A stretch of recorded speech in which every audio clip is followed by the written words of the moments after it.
ठाणे विधान परिषद निवडणुकीमध्ये वसंत डावखरे डाव जिंकणार की रवींद्र फाटक बाजी मारणार याची उत्सुकता लागलेली आहे। विधान परिषद निवडणुकीसाठी मतदान प्रक्रिया पार पडली।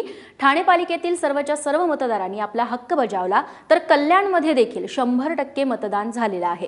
मात्र एकूण मतदानाची टक्केवारी अजून हाती आलेली नाहीये। ठाणे विधान परिषद मतदारसंघात एकूण मतदारांची संख्या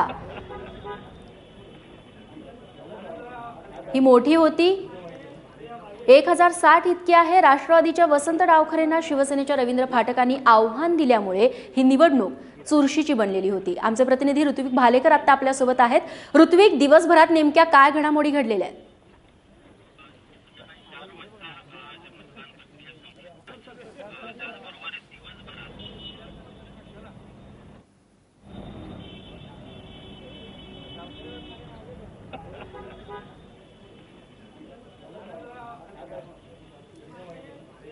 तेव्हा ठाणे विधान परिषदेची निवडणूक सुरू होती आणि मोठी चुरशीची ही खरं तर निवडणूक राहिली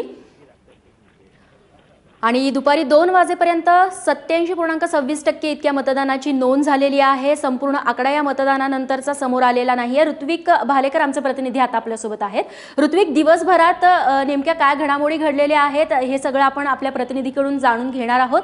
दरम्यान दगाफटका टाळण्यासाठी शिवसेनेचे जे नगरसेवक होते त्यांना बाहेर धाडण्यात आलेलं होतं। आजच पुन्हा त्यांना ठाण्यात बोलवण्यात आलं। जेव्हा मतदानाची प्रक्रिया पूर्ण झाली तेव्हा वसंत डावखरेंना काँग्रेससह हितेंद्र ठाकूर यांच्या पॅनलचा देखील संपूर्ण पाठिंबा होता, त्यामुळे त्यांचा विजय जवळपास एकीकडे निश्चित मानला जातोय। मात्र रवींद्र फाटक आहेत, त्यांनी देखील आपल्या विजयाचा दावा केलेला आहे। पुन्हा एकदा आपण ऋत्विक भालेकर याच्याकडे जाऊयात। ऋत्विक, आजचा दिवसभर कसा हा मतदानाचा कार्यक्रम पार पडला?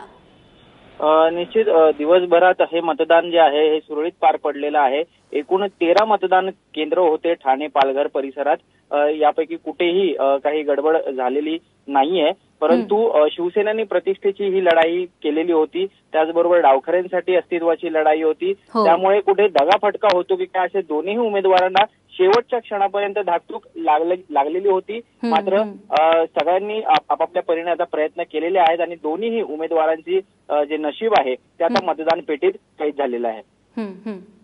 ऋत्विक, धन्यवाद तू दिलेल्या या माहितीबद्दल। आणि ही मतदान प्रक्रिया पार पडल्यानंतर शिवसेनेचे नेते प्रताप सरनाईक यांनी या सगळ्या संदर्भात काय प्रतिक्रिया दिली आहे तीही जाणून घेऊयात। आणि काळजी घेण्याची काही गरज नाही, फक्त मतदान 8 ते 4 वाजेपर्यंत आरामात आमच्या सगळ्या नगरसेवकांनी प्रक्रिया कशी असेल ते समजून घेतलेली आहे आणि त्यानुसार भारतीय जनता पक्ष आणि शिवसेनेचे हे मतदार आता त्या ठिकाणी चाललेले आहेत।